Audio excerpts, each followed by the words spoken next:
الرحمن الرحيم আসসালামু আলাইকুম। وعليكم السلام ورحمة الله একটা প্রশ্ন জানার ছিল। কি প্রশ্ন বলো? আমরা যে কাজ করি, কাজের আগে বিসমিল্লাহ বলে কাজ করলে ফায়দা কি? মাশাআল্লাহ, খুব ভালো একটা প্রশ্ন করেছো।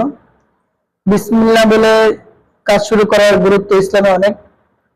বিসমিল্লাহ বলে কাজ শুরু করার আমার জানা মতে 5টি ফায়দা রয়েছে। 1 নম্বরে আল্লাহর সাহায্য লাভ হয়, 2 নম্বরে শয়তান থেকে নিরাপত্তা পাওয়া যায়, 3 নম্বরে আমাদের যে কাজটা শুরু করবো এটা ইবাদতে পরিণত হয়, 4 নম্বরে বিসমিল্লাহ বলে কাজ শুরু করলে আল্লাহকে স্মরণ করিয়ে দেয়, 5 নম্বরে হলো কাজের মধ্যে বরকত এবং ফায়দা বৃদ্ধি পায়।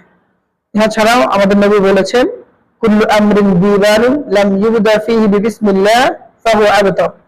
রাসূল বলেছেন যে কাজ বিসমিল্লাহ ছাড়া শুরু করা হয় সেই কাজটা বরকতহীন, তাতে কোনো বরকত থাকে না। এজন্য অবশ্যই প্রত্যেকটা কাজ বিসমিল্লাহ বলে আল্লাহর নামে শুরু করা উচিত।